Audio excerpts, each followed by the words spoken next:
guys, welcome to our cooking vlog. So, ngayon magluluto tayo ng dalawang putaheng manok.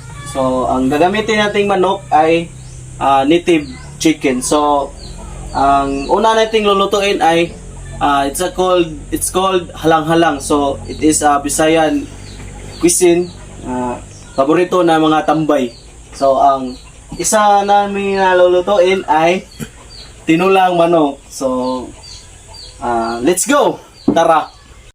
Sa pagluto ng halang-halang at tinola ay gagamit tayo ng mga sangkap na ito. Gagamit tayo ng native chicken para malasang malasa. Ang una natin gagawin ay gayatin ng mga sangkap gaya ng sibuyas. At isunod naman natin ang bawang.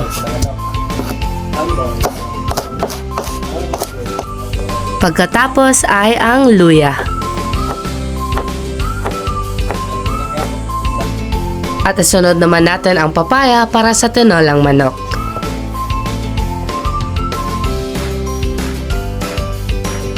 At syempre, hindi mawawala ang sili. At pagkatapos lahat gayatin, ay magsisimula na tayong magluto. Papainitin muna natin ang kawali bago lagyan ng mantika. At kapag mainit na, lagyan na natin ng mantika. Ang una nating ilalagay ay ang luya.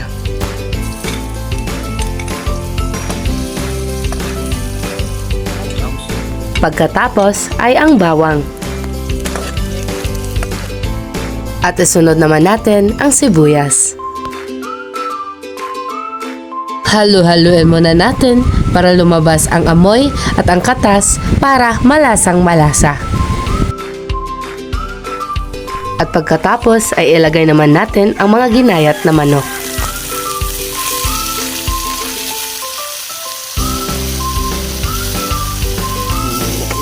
Haluin ng konti at saka ilagay ang mga sili. At haluin uli para lumabas ang katas at ang anghang. At pagkatapos, lagyan ng pampalasa na magic sarap. At halo ulit.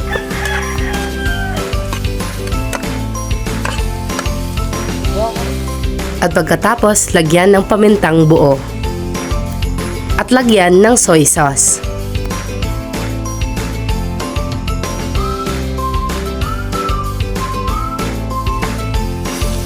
Pagkatapos mong lagyan ng mga pampalasa, ay hahalu-haluin mo na naman ulit. At pagkatapos, ay iwan mo ng mga ilang minuto para manuot yung lasa. At pagkalipas ng ilang minuto, ay luto na ang halang-halang.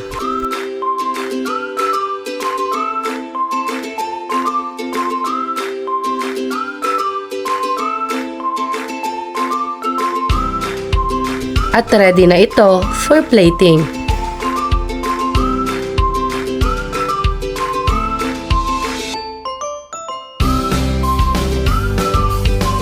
Charan!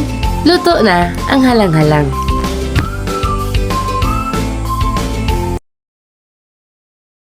At dahil gusto naming makasave ng energy, imbes na gumamit kami ng butane o gasol, ay gumamit na lang kami ng panggatong na kahoy. At pagkatapos naming magluto, ay namulot naman kami ng mga basura para makatulong sa kalikasan.